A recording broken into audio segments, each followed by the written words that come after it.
हिंदू धर्म के अनुसार हर साल कार्तिक शुक्ल पक्ष की एकादशी को तुलसी विवाह मनाया जाता है। इस दिन पूरे हिंदू रीति रिवाज से माता तुलसी और भगवान शालिग्राम का विवाह कराया जाता है।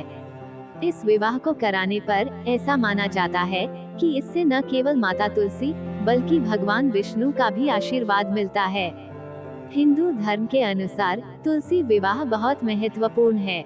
इस दिन भगवान विष्णु अपनी 4 महीने की निद्रा से जागते हैं, जिसके बाद भगवान विष्णु के शालिग्राम रूप से माता तुलसी का पूरे विधि विधान से विवाह कराया जाता है।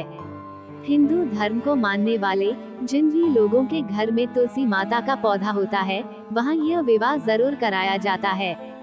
इसी विवाह के उपरांत से ही भारत में फिर से शुभ काम होने लगते हैं। ऐसा माना जाता है कि जिन लोगों के पास बेटी नहीं होती, वह माता तुलसी का विवाह कराकर और उनका कन्यादान कर पुण्य प्राप्त करते हैं। आइए जानते हैं तुलसी विवाह से जुड़ी पौराणिक कथा। माता तुलसी का असली नाम वृंदा था। उनका जन्म राक्षस कुल में हुआ था, लेकिन वह श्रीहरि विष्णु की परम भक्त थी। वृंदा जब बड़ी हुई तो उनका विवाह जलंधर नामक असुर से करा दिया गया। वृंदा भगवान विष्णु की परम भक्त तो थी ही, साथ ही वह पतिव्रता स्त्री भी थी।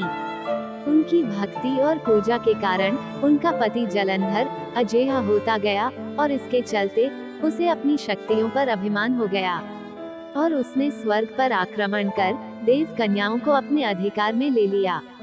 इससे क्रोधित होकर सभी देव भगवान श्रीहरि विष्णु की शरण में गए और जलंधर के आतंक का अंत करने की प्रार्थना की।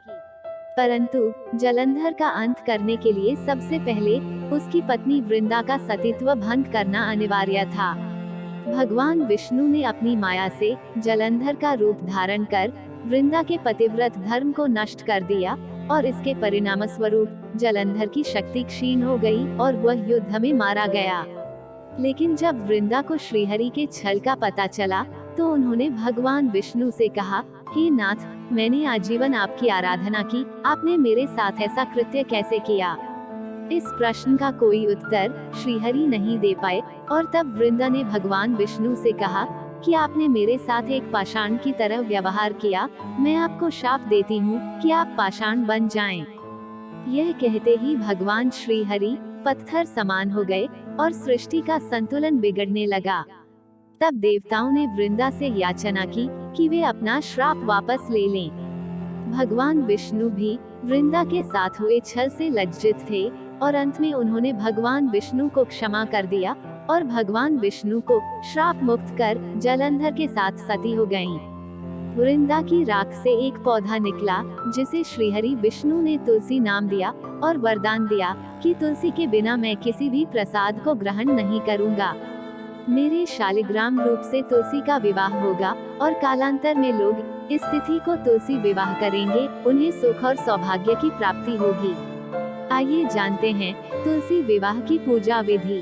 तुलसी विवाह के दिन सूर्योदय से पूर्व ही उठकर नित्य क्रियाओं से निवृत्त होकर स्नान करें और साफ सुथरे वस्त्र धारण करें। इसके बाद तुलसी जी को लाल रंग की चुनरी चढ़ाएं और उन्हें श्रृंगार की सभी वस्तुएं अर्पित करें। यह सब करने के बाद शालिग्राम जी को तुलसी के पौधे में स्थापित करें। इसके बाद पंडित जी के द्वारा तुलसी और शालिग्राम का पूरे रीति रिवाजों से विवाह कराया जाता है।